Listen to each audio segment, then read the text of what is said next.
सिद्धेभ्यः। जय श्री ओम नमः सिद्धेभ्यः। सर्वमंगलमांगल्यं सर्वकल्याणकारकं प्रधानं सर्वधर्माणां जैनं जयतु शासनं। जैनम जयतु शासनम। पंच परमेष्ठी भगवान की जय। आचार्य श्री गुरुवर कुंद कुंद महाराज की जय। आचार्य श्री गुरुवर विद्यासागर जी महाराज की जय। परम पूज्य निर्व्यापक श्रमण मुनि श्री सुधा सागर जी महाराज की जय। दैनिक प्रश्नों की श्रृंखला में अपन समझ रहे हैं कि व्यक्ति सब कुछ होते हुए भी सुखी नजर नहीं आ रहा। तो अपन ने समझा कि अपनों को पहले ये समझना है कि हमें समस्या क्या है सुखी होने में, कौन हमें दुखी कर रहा है। और जब सुख मेरे पास है तो मैं उस सुख का भोक्ता क्यों नहीं बन पा रहा हूं। तो कल अपन ने समझा था सद्भाव में, सद्भाव से हम परेशान हैं। सबसे निकृष्ट व्यक्ति वो है जो सद्भाव से परेशान है। कल बहुत विशद व्याख्या इस पर हुई थी कि व्यक्ति अपने आप से परेशान है। मैं स्वयं सद्भाव रूप हूं, लेकिन व्यक्ति खुद से परेशान है। क्यों? क्योंकि वर्तमान में कुछ हमने ऐसी गंदी आदतें पाल ली हैं जिससे हम परेशान हैं। धनवान व्यक्ति धन से परेशान है। एक व्यक्ति धनवान था, वो सो नहीं पा रहा है। लोग ने कहा कि भाई तुम सोते क्यों नहीं हो? बोले नहीं, मैं नहीं सो पाऊंगा। बोले क्यों? बोले मेरी अटैची में सोना रखा है। अब वो सोने से परेशान है। उसने कहा चलो भाई चाय पर। बोले मैं नहीं जा सकता, क्यों? मेरी अटैची में पैसा रखा है। अब कितनी बड़ी समस्या हो गई। सद्भाव हमारी समस्या का कारण बन गया। सद्भाव हमारे लिए बुरी आदत की तरफ ले गया। पैसा था इसलिए बच्चा बिगड़ गया। किसने बिगाड़ा? सद्भाव ने। समस्या है। बोले महाराज मेरा बेटा बिगड़ चुका, मेरे काबू में नहीं है। बोले क्यों? बोले हमारे पास पैसा था इसलिए। बहुत बड़ी बात है महानुभाव।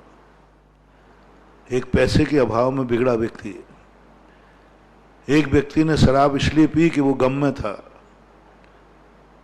एक व्यक्ति ने शराब इसलिए पी कि वो अमीर था। वो अमीरी से बिगड़ गया बेटा, अमीरी से बिगड़, सद्भाव से बिगड़ गया। सबसे ज्यादा निकृष्ट वो व्यक्ति है, वो कभी नहीं संभलता जो कि धन था इसलिए हमारे परिवार में समस्या आ गई।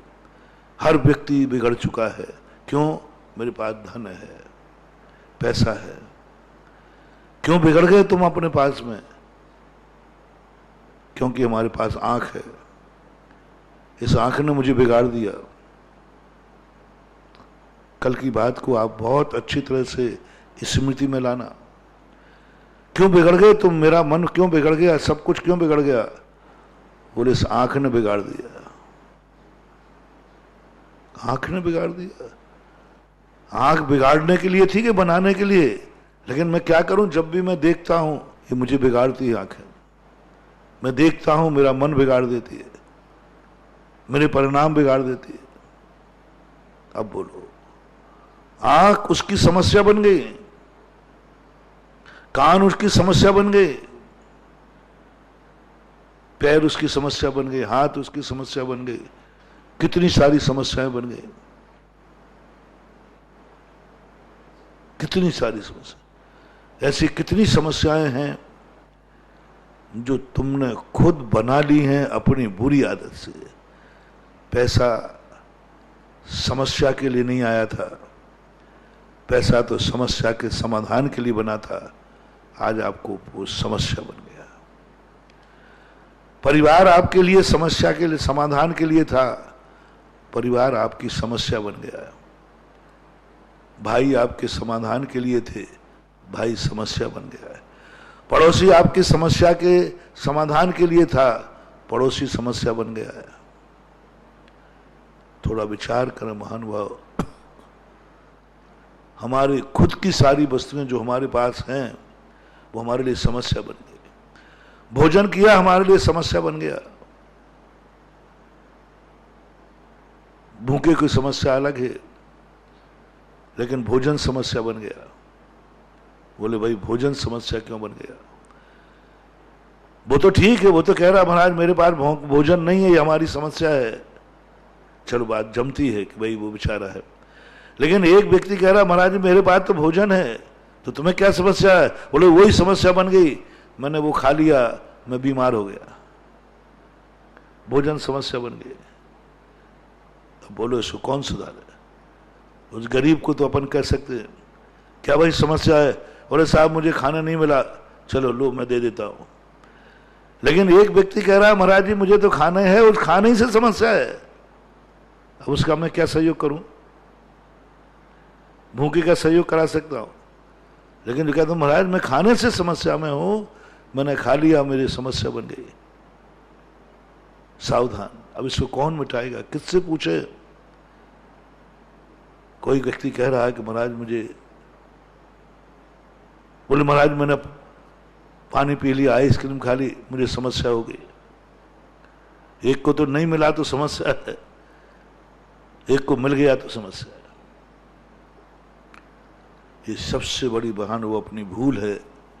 कम से कम और पुरुषार्थ करें या ना करें, अभावों की समस्या छोड़ दो, वो हम तुम्हें शांति धारा से दिलवा देंगे। अभावों की समस्या सोच लो, मैं किसी समर्थ से तुम्हारी सहायता करा देंगे। गरीबी की समस्या छोड़ दो, मैं किसी अमीर से तुम्हारी सहायता करा देंगे। भूखे बैठे हो तो वो समस्या छोड़ दो, मैं किसी से रोटी दिलवा देंगे। लेकिन मेरा उनसे क्या कहूं मैं? उनके लिए मैं कौन सी शांति धारा बनाऊं जिनकी जिंदगी धन ही समस्या बन गई है? धन ने ही जिनकी जिंदगी बिगाड़ दी है, अब उसके लिए कौन सा विधान कराऊं? अब तो विधान एक ही तरीका है, एक ही तरीका है, बहुत निकृष्ट तरीका है तो सही, है तो सही, तरीका तो है। हमारे पास दो प्रकार के मंत्र होते हैं, एक उच्चाटन मारन का कहलाता है और एक सज्जनता का है। तरीका है, अमीर को भी सुधारने का तरीका है। गरीब ने जब मांगा कि महाराज मैं गरीब हूं, भूखा नहीं, खाने को नहीं है, रहने को नहीं है, कुछ नहीं है, मैंने सोचा इस दुनिया में कौन सज्जन है जो इस गरीब को रोटी दे देगा? कौन सज्जन है इस गरीब की सहायता करे? मैंने सज्जन ढूंढा, एक गरीब को, एक अभाव जिसकी समस्या है, हमने सज्जन ढूंढा। मैंने भगवान ढूंढा। ये बेचारा परेशान है अभाव से, कुछ भी नहीं है। मैंने भगवान को खोजा, भगवान की भक्ति में खोजा, भगवान के अभिषेक में, भगवान के इर्द गिर्द घूमना चालू कर दिया। किनके लिए? दुखी लोगों के लिए, अभाव के लिए, जो सब तरफ से, उसके बाद कुछ है ही नहीं, कभी कुछ है ही नहीं।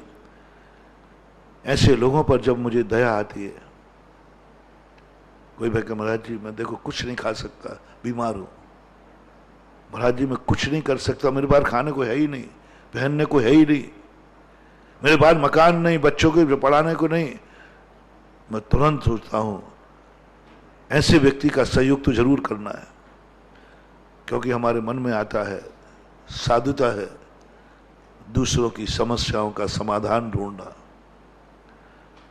तो अभाव वाले जब आते हैं, मैं तुरंत पूछ सकता हूं कहां जाऊं, इसका अभाव दूर कर दूं, इसकी गरीबी दूर कर दूं, इसकी बीमारी दूर कर दूं, इसको खाने को दिला दूं। तो मैं भगवान के चारों तरफ घूमना शुरू कर देता हूं। भगवान के पास मैं आज तक अपने लिए कभी नहीं घूमा। मेरे में और दुनिया में यही अंतर है। दुनिया जब अपने संकट में जीवन पड़ता है तो भगवान के इर्द गिर्द घूमते दिखता है, मंदिरों में दिखता है, माला फेरते दिखता है, जाप देते फिरता है, पूजन करते फिरता है। समझ लेना तीर्थ यात्रों में दिखता है, समझ लेना ये दुखी है। 99% लोग जब कोई मंदिर में कोई विधान, कोई जाप, कोई शांति धारा करे, प्रतिदिन की आप लिस्ट उठा लेना, शांति धारा में उनकी लिस्ट है जो परेशान है। दुख आया और भगवान के पास दौड़े, महाराज को याद किया, शांति धारा याद की, भगवान के आसपास घूमने लग जाते। लेकिन मेरा नेचर कुछ अलग है। भगवान ने 1-2 बार मुझे टोक भी दिया, क्यों आजकल तू ज्यादा भक्ति कर रहा है, कुछ आजकल तू बार बार दर्शन कर रहा है, आजकल तू बार बार मुझे याद कर रहा है, लगता है बेटा संकट में पड़ गया है, लगता है बेटा परेशानी में पड़ गया। तो मैं भगवान से कहता हूं, भगवान आप गलत नंबर डायल कर रहे हैं, आपके पास जितनी भीड़ लगी रहती है उस भीड़ में मुझे गिन रहे हो। बोले तू संसार में है तो भीड़ जैसी है वैसी तो तू होगा। मैंने कहा यही तो आपका सबसे बड़ा नेचर गलत हो गया कि जो आपके पास आए, बोले मेरे पास तो आज तक जितने आए, आते ही समझ लेता हूं कि परेशानी है इसको कोई, तू भी इसीलिए आया होगा। मैंने कहा भगवान नहीं, आप गलत सोच रहे हो, अपने सर्वज्ञ ज्ञान को सुधारिए, अपने केवल ज्ञान को सुधारिए। आप भगवान है प्रभु, मैं जब अपनी परेशानी लेके नहीं आया है,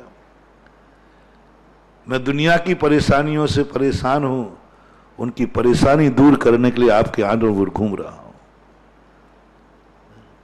मुझे नहीं याद है कि मैं कितने बार अपने दुख दूर करने भगवान के पास गया, शायद बहुत कठिन।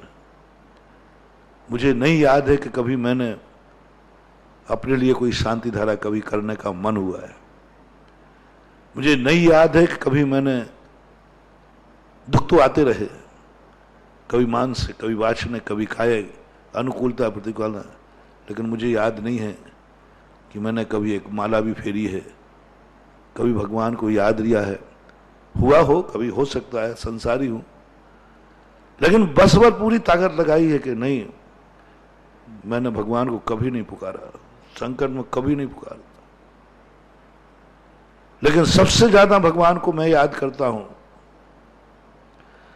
सबसे ज्यादा भगवान का दर्शन मैं करता हूं, सबसे ज्यादा भगवान के ऊपर मुझे विश्वास है, सबसे ज्यादा गंधोदक को मैं मानता हूं, सबसे ज्यादा शांति धारा मैं मांग करवाता हूं, सबसे ज्यादा भक्तांबर की मैं बाता हूं। किसके लिए? क्यों खोजी मैंने शाम भक्तांबर की महिमा इतनी, क्यों लगाए मैंने बरसों, क्यों बरसों ध्यान किया मैंने भक्तांबर का। भक्तांबर भी सोचता होगा, इतनी महिमा गाता है, इतना ध्यान करता है, इतना सब कुछ करता है, लेकिन अपने लिए तो कुछ करते ही नहीं है। इतनी शांति धारा करता है, लेकिन तू अपने लिए तो कुछ करते ही नहीं।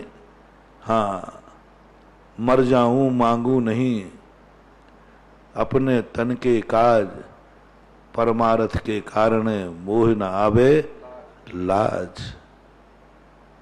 मैंने तो मन किया है कि हे भगवान, जिंदगी में कभी मुझे अपनी समस्याएं दूर करने के लिए प्रभु दुनिया के दरवाजे तो जाने नहीं पड़े, दुनिया के सामने तो गिड़गिड़ाना ही ना पड़े, दुनिया के सामने मुझे याचना ना करना पड़े।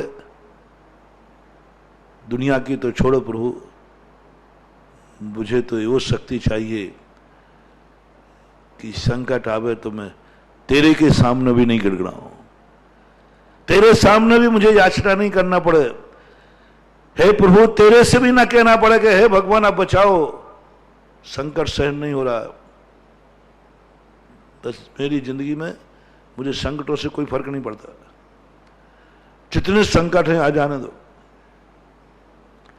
जितने संकट हैं आ जाने दो, बस मुझे एक ताकत दे देना उन संकटों से बचने के लिए प्रभु, कहीं मैं तेरे सामने याचना न कर बैठूं, तेरे से ना बोल बैठूं कि भगवान बचाओ, संकट सहन नहीं हो रहा। बस इतनी ताकत मुझे दे देना मैं तुम्हें संकट निवारण करने की बात नहीं कहता हूं, कहूंगा भी नहीं कि भगवान तुम मेरे संकट दूर कर दो, बस मुझे तो एक ताकत दो कि मैं उन संकटों को सहन कर सकूं, सहन कर सकूं। मैं कभी भी किसी संकट से नहीं डरता, बस एक ही बात लगता है कि भगवान उस संकट से कहीं मैं घबरा नहीं जाऊं, उस संकट में कहीं मैं अपनी स्वाधीनता ना खो दूं, कहीं उस संकट में मैं तुझे भी ना पुकार लूं।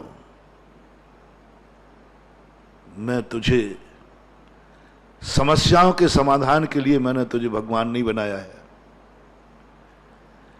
मां समस्याएं दूर करने के लिए मैंने तुझे भगवान स्वीकार नहीं किया है। तू वो शक्ति है, तेरे जैसा महान व्यक्ति को मैं अपनी समस्याएं दूर करने में लगा दूं। तू जब मिले तो मैं कहूं कि भगवान मेरी समस्याएं दूर करो, इसमें लगा दूं। जितनी देर मैं तुझे अपने संकट दूर करने में लगाऊंगा, उतनी देर में तेरा दर्शन करूंगा तो मैं तेरे जैसा बन जाऊंगा। महानुभाव, बहुत बड़ी बात मैंने खोजी है, मैं अपने लिए लागू करता हूं। भगवान जैसी महाशक्ति अपन को मिली, अपन ने पहचान ली, अपन जान गए कि महाशक्ति है।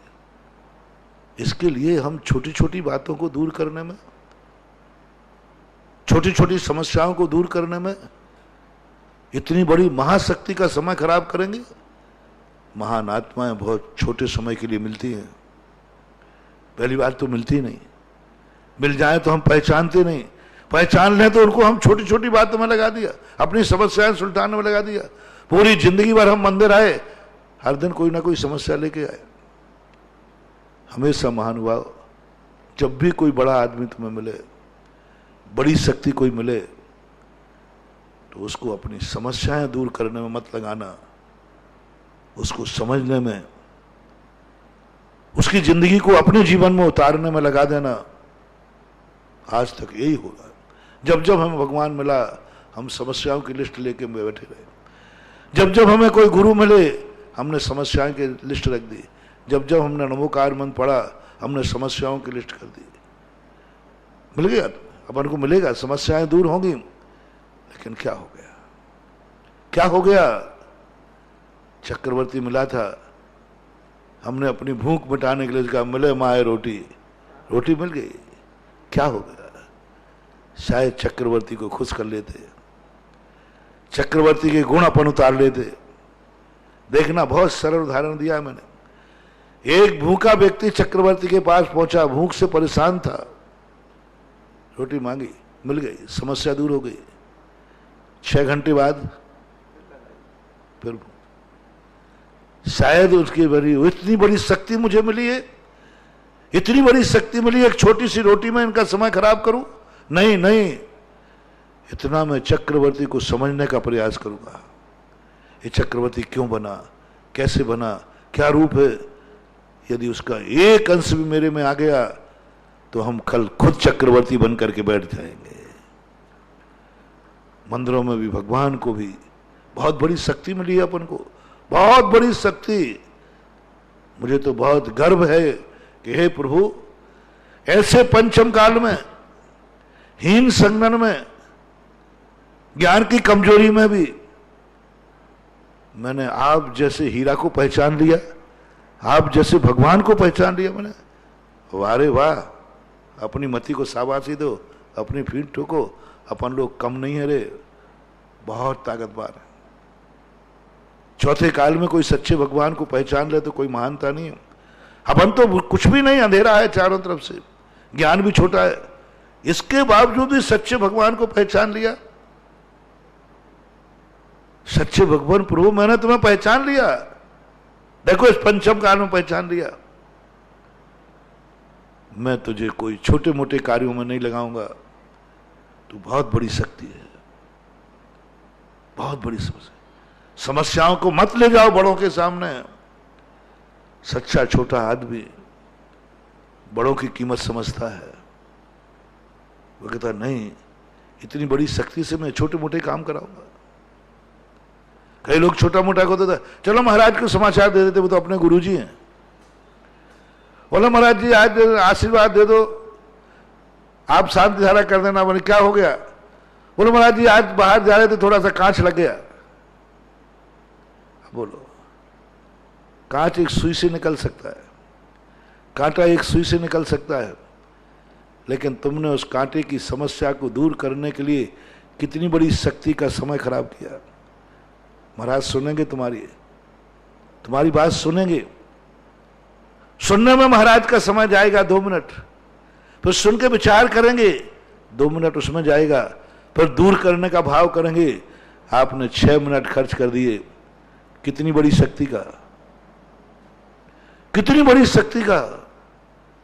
शायद उस शक्ति को हम पहचान लेते तो हम शायद गुरु के पथ पर चलने के लायक हो जाते। जो गुरु मिले थे हमारे लिए गुरु बनाने के लिए, हमने मात्र एक कांटे की समस्या समाधान में गुरु का समय खो दिया। इसलिए आचार्य सिंह ने लिखा, गुरु का क्षण, साधु का क्षण और अन्न का कण कभी बर्बाद नहीं करना। नियम करें आज, जिन जिन शक्तियों को तुम बड़ा मानते हो, उन शक्तियों के सामने आप अपनी छोटी मोटी समस्या नहीं रखेंगे। वे पूछेंगे भी कि आज तू लेग के क्यों चल रहा है? कुछ नहीं महाराज, कुछ नहीं, वो थोड़ा लग गया था, अभी जाके कांटे निकाल लूंगा। वो पूछ सकते हैं क्या बात है, पैर से लेग के चल रहा है, कुछ तकलीफ है? नहीं नहीं महाराज कोई बात नहीं, ऐसे ही लगता रहता है, खूनता रहता है, अभी निकाल लूंगा। गुरु को समस्या में मत डालो, उनका क्षण एक समय कीमती है। 2 मिनट जो तुम्हारी बात सुनने में उन्होंने लगा दिया, 2 मिनट शायद चिंतन करते तो सारा जगत का कल्याण कर सकते थे। 2 मिनट में ऐसी एनर्जी पैदा कर सकते थे, 2 मिनट के अंदर ऐसी तत्व दृष्टि ला सकते थे, 2 मिनट के अंदर गुरु के अंदर ऐसी शक्ति जाग जाती कि तुम्हारी तो क्या सारे जगत के संकट दूर हो जाते। लेकिन हमने उनको सीमित कर दिया। तो मेरा तो नेचर है, भगवान को मैंने पाया है समस्याओं के समाधान के लिए नहीं, भगवान को मैंने पहचाना है समस्या समाधान के लिए नहीं, भगवान की मैंने पूजा की है समस्या समाधान के लिए नहीं, भगवान की मैंने महिमा जानी है समाधान के लिए नहीं, मैंने तो पूजा है उनको उन जैसा भगवान बनने के लिए। भगवान ऐसे नहीं तो तू फिर क्यों आता है? दूसरा कारण है महाराज, भगवान मैं साधु हूं और उत्कृष्ट प्रकार का साधु नहीं हूं, पंचम काल का हूं। मैंने अपने दुख तो सहन कर लिए, मैं अपने दुखों से तो भयभीत नहीं हूं, मुझमें तो ताकत आ गई, लेकिन मेरे से दूसरों के दुख देखे नहीं जाते। साधु की पहचान है, वो कभी ये नहीं कहता कि भगवान, कभी साधना करते समय भाव नहीं लाता कि भगवान मेरी साधना ऐसी हो कि मेरी आंख में कभी आंसू ना आए, मेरे पैर में कभी कांटा न लगे, मेरे जीवन में कभी संकट नहीं आए। ये कभी साधु को स्वप्न में भी भाव नहीं आता, और जितने % में आता है साधुता उतनी खंडित है, कभी नहीं आता। लेकिन साधु का एक वीक पॉइंट होता है, स्वउपयोगी साधु का, कि वो दूसरे की आंख में आंसू नहीं देख पाते, वे दूसरे के पैर में कांटा नहीं देख पाते, वो दूसरे के रास्तों में कांटे सहन नहीं कर पाते, वे दूसरे को दुखी नहीं देख सकते। भगवान ये कमजोरी कहो या सज्जनता कहो, वो निर्णय आपके ऊपर छोड़ता हूं, लेकिन मैं जो आपके पीछे घूम रहा हूं अपने लिए नहीं, ये जगत के आंसू पहुंचने के लिए। मैंने भक्तांबर की महिमा समझी है जगत के दुख दूर करने के लिए, मैंने शांति धारा की महिमा समझी है जगत के दुख दूर करने के लिए। मैं जितनी भी महिमा बोल रहा हूं, भगवान एक ही बात है कि आपका दर्शन, आपका अभिषेक, आपका भक्ति सारे जगत के संकट दूर कर दे। मैंने एक दिन कहा था, घर जोर मारो चाले, तो मेरी एक तमन्ना है कि मेरी यह शांति धारा भगवान की नहीं, मैं कराता हूं। मैं भगवान का गंधोदक संसार की हर व्यक्ति की समस्या का समाधान करने में कारण बन जाए। इतनी महिमा करना चाहता हूं भक्तांबर की, इतनी महिमा करना चाहता हूं गंधोदक की, इतनी महिमा चाहता हूं। मेरी तमन्ना है, जब आप मैं बोलता हूं तो तुम्हें मालूम है मेरा रोम रोम पुलकित होता है। कैसे करूं, क्या करूं कि प्रभु तेरे चरणों की सरज से संसार के हर व्यक्ति की समस्या का समाधान कर दूं, हर व्यक्ति के आंसू पहुंच लूं, हर व्यक्ति जो भी तेरे दरवाजे रोते रोते आवे, हर व्यक्ति तेरे दरवाजे से हंसता हंसता लौटे, उछलता हुआ लौटे। ये भावना है मेरी। रोते रोते शांति धारा करावे, और जैसे ही शांति धारा होवे तो आनंद से उछल जाए। हर व्यक्ति मुझे संकट में शांति धारा करने से, जब आप दुखी होते हो ना, तब शांति धारा करने से मुझे उतनी खुशी नहीं होती। बड़े बेमन से करता हूं, बड़े टेंशन में करता हूं, बहुत टेंशन में करता हूं, और भगवान से खूब गिड़ाता हूं। तो भगवान बस काम निकल गया उसका मुक्का, अब मेरा रिजल्ट निकलना है। जैसे एक विद्यार्थी खूब पढ़ाई करता है, पढ़ाई करने के बाद, सब कुछ करने के बाद बस एक ही देखता है 31 अप्रैल को मेरा रिजल्ट क्या होगा। मैं सबसे ज्यादा खुश होता हूं जब आभार में शांति धारा आती है। संकट के समय में भगवान को एक बार नमोस्तु करता हूं, और जब आभार में आती है तो भगवान को मैं 3 बार करता हूं, और कहता हूं भगवान मजा आ गया। बोले क्या हो गया बेटा? बोले शांति धारा ने कमाल कर दिया, आभार में शांति धारा आई। आभार शब्द जैसे लिखा मिलता है, मेरा रोम रोम रोमांचित होता है, आनंद उछलता है, उछलता है। शांति धारा ने चमत्कार किया, और मैं चाह रहा हूं कि एक दिन वो आ जाए कि चारों तरफ से शांति धाराएं आभार आभार में ही करूं। और जब सारी शांति धाराएं आभार में हो जाएंगी तो फिर शांति धारा से आभार भी हट जाएगा, मां शांति धारा रह जाएगी। अभी शांति धारा किसमें हो रही है? संकट मोचक में। ज्यादातर संकट मोचक की शांति धारा है, विपत्ति की शांति धारा है, आभार की कम है। जिस दिन आभार की शांति धारा बढ़ जाएंगी और संकट की कम हो जाएंगी, और एक दिन जिस दिन ऐसा आ जाए महाराज आज कोई संकट की शांति धारा नहीं है, शांति धारा है कि नहीं, सब आभार की शांति धारा है, उस दिन का इंतजार है मुझे। जिस दिन पूरी शांति धारा आभार में होगी, फिर मैं भगवान से कहूंगा भगवान देख लीजिए आज पूरी शांति धाराएं आभार में आई हैं, इसका अर्थ है कल की शांति धारा होगी ना संकट की होगी ना आभार की होगी, मात्र होगी शांति धारा, परमानंद, फिर होगा आनंद। 2 दिन निकल गए इंतजार में, 4 दिन की जिंदगी मिली थी, 2 दिन निकले इंतजार में, 2 दिन निकल गए आरजू में। एक शांति धारा संकट के लिए, एक शांति धारा आभार के लिए। शांति धारा तो हुई नहीं, अभी शांति धारा तो हुई नहीं। अभी तो आभार माना है, अभी तो कृतज्ञता व्यक्त की है। ये 2 शांति धारा ही अभी तक मैंने कराई हैं, 2 ही शांति धारा ज्यादा होती है।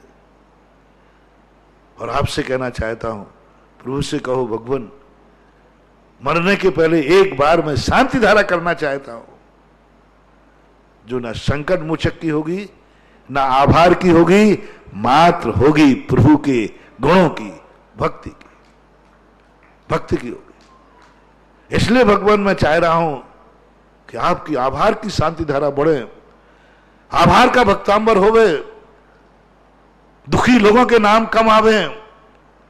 बोले शांति धारा क्यों करा रहे हो? बोले महाराज बहुत सुख है।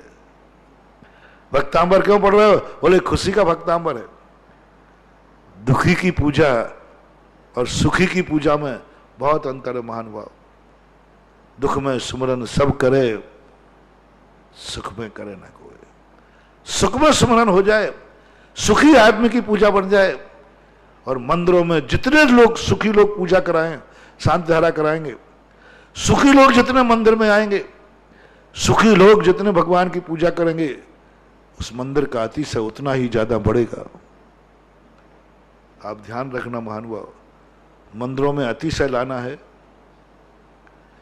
गंधोदक में अतिशय लाना है, भक्तांबर में अतिशय लाना है, तो मंदिरों में सुखी लोगों की संख्या बढ़ाओ, सुखी लोगों की, समृद्ध लोगों की संख्या बढ़ाओ, समर्थमानों की संख्या बढ़ाओ, जो किसी संकट से घिरे हुए नहीं है, वे अभिषेक करे, वे शांति धारा करे। मैंने कहा था एक बार, भरत चक्रवर्ती जब मंदिर जाता था धोती दुपट्टा पहन करके, कलश लेकर के देवता दर्शन करने आते थे, दूसरी तरफ दुखी लोगों की भीड़ लगी थी, भिखारियों की, परेशान लोगों की दुख लगी थी, देवता उनकी तरफ देखते नहीं, देखते भी नहीं। देवी कहती है देवता से, क्या बात है, ये दोनों एक ही मंदिर में जा रहे हैं, आप इनको तो देख रहे और बार बार कहे धन्य है चक्रवर्ती, वो भी तो जा रहा है। देव कहता है वो कर्म का मारा है, वो संकट का मारा है। संकट के मारा व्यक्ति भगवान के पास आ जाए तो कोई बड़ी बात नहीं। संसार तो वो है जो अटके पे गधे को बाप कह रहा है, ये तो भगवान को ही भगवान कह रहा है। अटकी तो यहां तक चली जा रही। ये है चक्रवर्ती भक्त।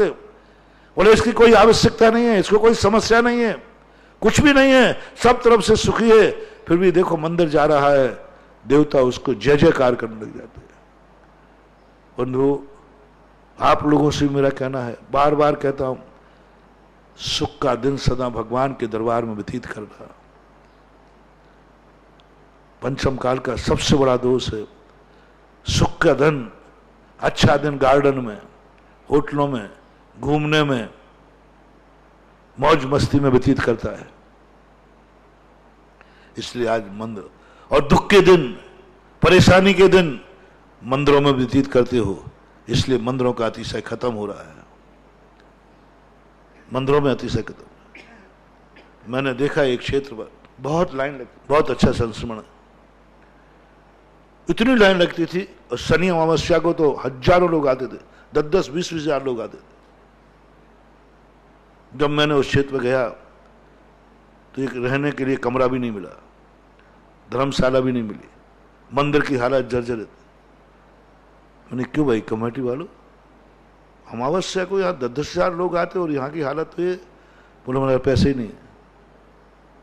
अच्छा, झाड़ा फूकी करने वाले लाइन महीनों से पड़े रहते थे एक क्षेत्र पर, लेकिन उसमें मंदिर, वो क्षेत्र बहुत गरीब था। मैंने कहा ऐसा क्यों? फिर मैंने एक स्थान पर देखा, एक छोटी सी होटल थी उसकी, और आज उसके पास बहुत बड़ी होटल है, 5 स्टार, गार्डन, सब हो गया। मैंने कहा ये क्या हुआ?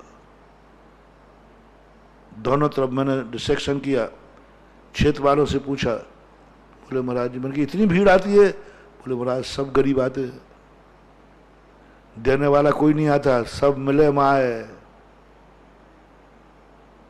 तो भगवान उन गरीबों को देते देते गरीब हो गया। भगवान देते देते, क्षेत्र देते देते गरीब हो गया। उन्हें होटल वाला, होटल वालों से भी मैंने पूछा, होटल वालों की होटलें बढ़ जाती हैं। मैंने कहा तुम्हारा क्या हाल है? बोले बोले 2 साल में एक नई होटल बन जाती है। मैंने क्यों?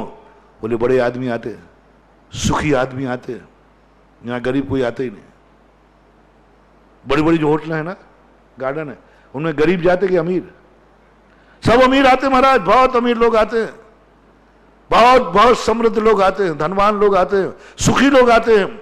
जो देखो वही सुखी। कोई जन्मदिन की खुशी मनाने आया है, कोई शादी की सालगिरह मनाने आया है, कोई कुछ मनाने आया है, कुछ मना, सब सुखी लोग आते।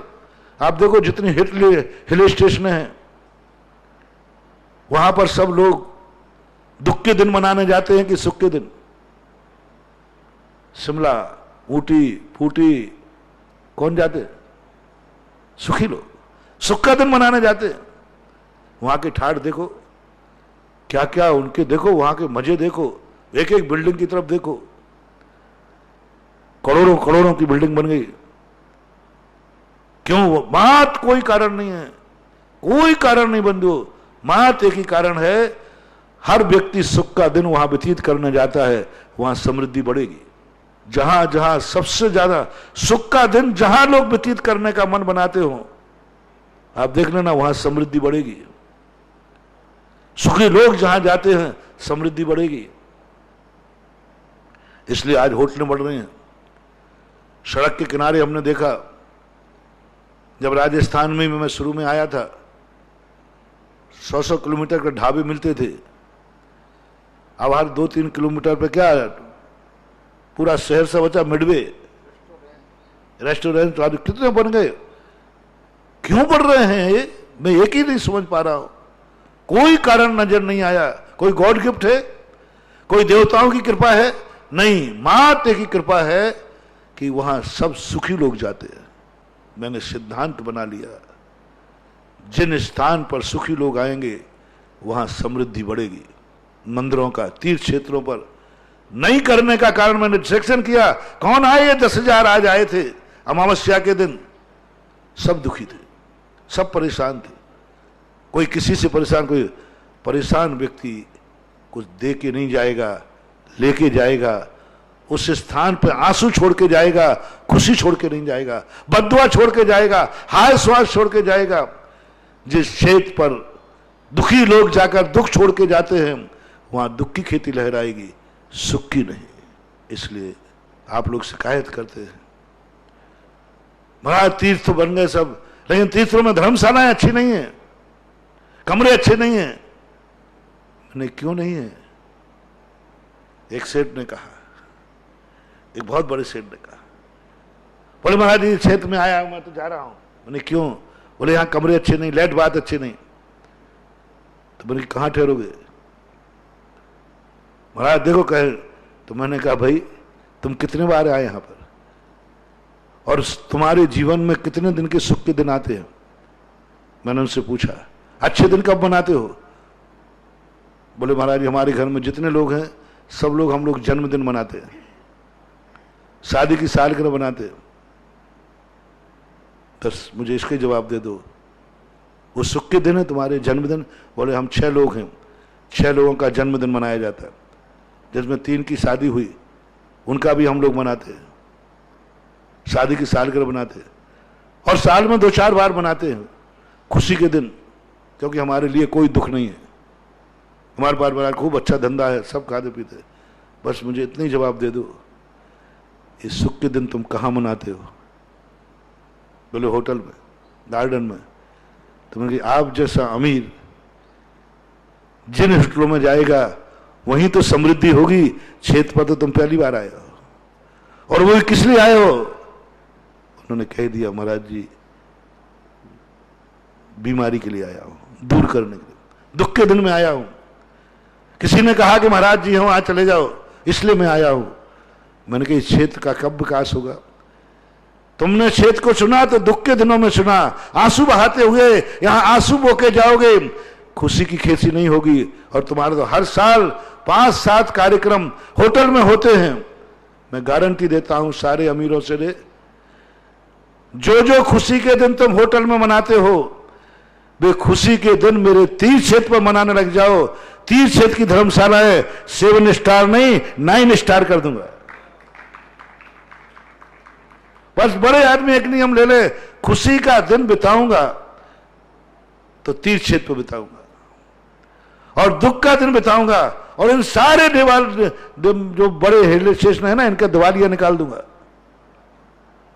बस एक नियम लेना है, अमीर आदमी जब भी दुखी होवे हिल स्टेशन घूमने जावे, गार्डन में जावे, जहां तुझे जाना वहां जाए, होटलों में जावे दुखी के समय। इन सब होटलों की दिवालियां निकल जाएंगे। विचार ही नहीं कर रहे। हम आरोप लगाते कमेटियों पर, बड़े आदमी आरोप लगाते कमेटियों पर, यहां व्यवस्थाएं नहीं है। अरे तुम आते कितने बार हो? दुख के दिनों में आए हो, सुख के दिन में आने का प्रयास करो। बंधुओं, इस भगवान को भी हमें समृद्ध बनाना है, इस भगवान को भी अतिशयकारी बनाना है। जो भक्त अपने मंदिरों के भगवान में अतिशय चाहते हैं, समृद्धि चाहते हैं, तो एक मीटिंग में फैसला करो, हर सुख का दिन, हर सुख की घड़ी मेरे भगवान के चरणों में बीतेगी, हर सुख का समय भगवान के चरणों में जाएगी, हर सुख की शाम भगवान के चरणों में जाएगी, हर खुशी का इज़हार प्रभु के चरणों में जाएगा, हर खुशी के दिन मैं अपने तीर्थ क्षेत्र पर मिलूंगा। मैं वो हवा चाहता हूं। आज मंदिर में भीड़ क्यों आ रही है? आज लोग क्यों आए? जरूर आज इन सब का कोई खुशी का दिन है। हमें अंदाज लगाना। हिल स्टेशनों में भीड़ आई तो तुम क्या अंदाज लगाते हो कि आज इन सब के खुशी का दिन है, कोई अच्छा दिन है, कोई बढ़िया त्योहार का दिन है? मंदिरों में भीड़ आते ही लग रहे थे, ये आज इसमें सब लोग क्यों आए? लगता है सब दुखी हैं। आज अटेंडेंस ही बन गई है। किसी क्षेत्र पर भीड़ लग जाए, समझ लेना ये सब दुखी हैं। महाराज जी बहुत दुख मिल रहा है, लोग बहुत दुखी हैं, बहुत दुखी हैं। बोले तुमने कैसे जाना? बोले मंदिर में बहुत भीड़ है। बहुत दुखी हैं क्योंकि मंदिर में बहुत भीड़ है, बहुत शांति धारा हो रही है। बोले क्यों? बोले महाराज घनों संकट से। शांति धारा की संख्या देख करके निर्णय किया जा रहा है कि इस समय संकट कितना है। संकट अभी शांति धारा बहुत जम के बढ़ रही है। मैं पढ़ते पढ़ते थक रहा हूं। प्रसाद में हवा है, देखो कितना संकट है। बोले सबूत क्या है कि संकट है? बोले महाराज की शांति धारा में नाम सुन लो। आजकल खतरा बन गया। एक व्यक्ति ने कहा, बोले महाराज जी मुझे शांति धारा कराना है, लेकिन नाम में आरोग्यार्थ मत बोल देना। बोले क्यों? अरे सब में फोन आ जाएंगे। इसका अर्थ महाराज जी की शांति धारा में नाम है, इसका अर्थ इसके ऊपर संकट है। आजकल शांति धारा रोक करके फोन पहुंच रहे हैं। क्यों भाई क्या बात हो गई? बोले आज मैंने महाराज जी के मुख से तुम्हारा नाम सुना शांति धारा में। कोई परेशानी है क्या? कोई संकट है क्या? मैं घबरा गया। मैंने कहा आज हमारी शांति धारा भय का कारण, संकट का कारण क्या हो रहा है? आज शांति धारा में नाम बुलवाने में लोग हिचकने लगे, ऐसे डर रहे हैं जैसे कोरोना से डर रहे हैं। क्यों? शांति धारा में नाम बोले का अर्थ है सबको मालूम चल जाएगा कि इसके ऊपर कोई ना कोई विपत्ति आई है। और मैं क्या चाह रहा हूं? शांति धारा तुम्हारी नाम बोले और लोग तुम्हारे पास फोन करें बधाई का। बोले बधाई हो साहब। बोले किस बात की? बोले आज शांति धारा में नाम बोला तो मैं समझ गया जरूर कोई ना कोई खुशी का दिन है। अंतर समझना कितना आ रहा है? थोड़ा सूक्ष्मता से डिसेक्शन करना मनोविज्ञान में। शांति धारा में नाम सुनकर के सबने समझ लिया इसके ऊपर संकट है, और शांति धारा में नाम सुन के समझ लिया कि इसकी कोई खुशी का दिन है। मैं उनसे पूछना चाहता हूं, ऐसे कितने लोग हैं जिनके शांति धारा में नाम बोलने पर उनके पास फोन पहुंचा, क्यों भाई क्या बात है? कोई संकट में हो गया? इनकी संख्या कितनी है? बहुत। अब एक व्यक्ति बताओ जिसके पास शांति धारा में नाम बोला और फोन पहुंचा, भैया बधाई हो बधाई हो। बोले क्या बात है? आज शांति धारा में नाम बोला, जरूर तुम्हारा कोई खुशी का दिन है। ऐसे नाम कितने? अभी तक तो ये कहीं नहीं आया होगा शायद। शांति धारा में नाम बोलने पर उसको बधाई मिली हो, जन्मदिन कुछ नहीं बोला हो, नहीं वो आगे पीछे कुछ नहीं बोला गया। वो जन्मदिन बोलने पे तो पहुंच जाएगी, शादी की सालगिरह पे तो पहुंच जाएगी। कुछ नहीं बोला, मात्र अकेला नाम बोला है, बस नाम बोला, कुछ नहीं बोला। ना संकट बोला, ना सुख बोला, कुछ नहीं बोला, अकेला नाम बोला है। तो बोलो दुनिया की वोटें डलवाओ, इस व्यक्ति का नाम बोला गया, आज महाराज ने शांति धारा बोली है।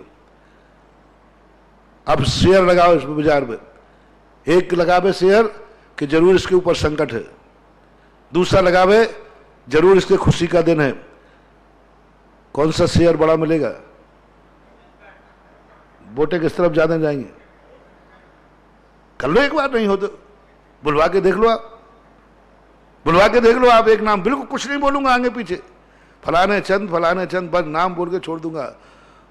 और आप सारी दुनिया में फोन करके पूछना, यही आएगा। ज्यादातर लोग उस पक्ष में होंगे, जरूर उसके ऊपर संकट है, कोई परेशानी में है, क्योंकि आज महाराज नाम बोला है। यह है कलयुग, यह है दुर्भाग्य, यह है मंदिरों के अतिशय कम होने का कारण। और जिस दिन आपको फैसला करके दे रहा हूं, जिस दिन आज महाराज ने नाम बोला है, गारंटी लेता हूं उस व्यक्ति के सुखी का दिन है। नहीं हो तो फोन लगा के पूछ लो, मैं दावे के साथ बोल रहा हूं। महाराज के यहां मंदिर में शांति धारा बोली है तो जरूर उसके खुशी का दिन है। ये जैसे ही वोटें जिस दिन बढ़ जाएंगी उसी दिन ये चौथा काल आ जाएगा। पंचम काल चौथे काल में अंतर इतना ही है, धर्म करने वाले को लोग समझते हैं इसके ऊपर दुख है, और चौथे काल में लोग धर्म करने वाले को समझते थे आज को इसकी खुशी का दिन है। महावीर जी क्यों जा रहा है, फलानी तीर्थ यात्रा क्यों जा रहा है, जरूर खुशी का दिन है। और आज समझते हैं जरूर दुखी का दिन है। तो भैया कहाँ जा रहे हो? बोले महाराज के पास। क्यों, कोई परेशानी है क्या? कोई परेशानी है क्या? यही कहेगा 100%। अरे वो दिन लाओ जो लोग समझने लग जाएं, लगता है कोई अच्छा दिन है तभी तो तुम महाराज के पास जा रहे हो। ये मैं चाहता हूं, ये मेरी तमन्ना है, ये मेरी भावना है कि हमारे मंदिर में आने वाला व्यक्ति की हवा उड़ जाए कि जरूर ये सब है जिनेंद्र भगवान, आपके दरबारे आने वाले की ये हवा उड़े कि इस भगवान के भक्त सब सुखी हैं। बोले क्यों? क्योंकि सुबह से वहां अभिषेक की लाइन लगती है, क्योंकि सब सुखी होते हैं। तो ऐसी स्थिति में जब अपन स्वभाव की तरफ आ जाएंगे, मात्र ओरिजिनल शांति धारा, बस आभार नहीं, कुछ नहीं। भगवान मैं अभी आपके चक्कर इसलिए लगा रहा हूं, मेरा सुबह का कीमती टाइम है, बहुत कीमती टाइम है। कई कार्य मेरे वहां से शांति धारा के कारण से, मैं शांति धारा से बहुत परेशान हूं, लेकिन करूं क्या, करुणावान हूं कि मेरी 10 मिनट की शांति धारा बोलने से तुम्हारे आंसू सूखते हैं, संकट दूर होते हैं। तो हमारा क्या बिगड़ता है, तुम्हारी बिगड़ी सुधरती है। मैंने कई बार कहा कि मैं नहीं जाऊंगा, कई बार मैं जुड़ा जाता हूं, परेशान है साधा कहीं मैं सोच के लिए थोड़ा दूर जाना, अरे शांति धारा का समय हो गया, भगवान की भक्ति करता हूं, मन लगता है कि थोड़ा और कर लूं, तुरंत वो आवाज आती सुरेश की, बम बम बम, और मन की चलो शांति धारा में चलना है। तो कई बार मन झुंझलाता है, नहीं जाना है। मैं अपने लिए तो कराता नहीं हूं और मुझे जरूरत भी नहीं, मैं क्यों अपना समय खो। फिर तुरंत मन कहता है बाबा जी बाबा जी बाबा जी, तुम्हारे 10 मिनट का समय देने में उनकी जिंदगी संभलती है, एक मां नुपूती होने से बचती है, एक स्त्री विधवा होने से बचती है, बच्चे अनाथ होने से बचते हैं, और चेहरे पर मुस्कान आ जाती है। तो इससे सस्ता उपकार और क्या होगा। तुम्हारे 10 मिनट से उनकी जिंदगी संभल गई। बस भगवान, इसलिए मैं तुम्हारे चक्कर लगाता रहता हूं, ये मत समझना कि मैं अपने लिए लगाता हूं। आता है भाव, आना चाहिए, लेकिन मेरी खुशी यदि तुम चाहते हो, यदि तुम चाहते हो कि मेरा गुरु खुश नजर कब आएगा, अभी पहला नंबर, पहली खुशी जब जब तुम आभार में शांति धारा कराओगे, आभार में पूजा करोगे, आभार में नमोकार मंत्र की माला फेरोगे, आभार में भक्तांबर पढ़ोगे, तो मैं बहुत खुश नजर आऊंगा। बहुत खुशी होती है। और अंतिम खुशी उस दिन होगी उससे होगी। शांति धारा किसके लिए? शंकर, नहीं गुरुदेव। किस लिए? आभार के लिए? बोले नहीं गुरुदेव।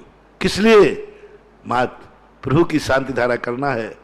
अच्छा, उस शांति धारा में तो मेरा इतना आनंद आएगा कि भगवान आज भी लोग आपकी ओरिजिनल शांति धारा करने आने लगे हैं।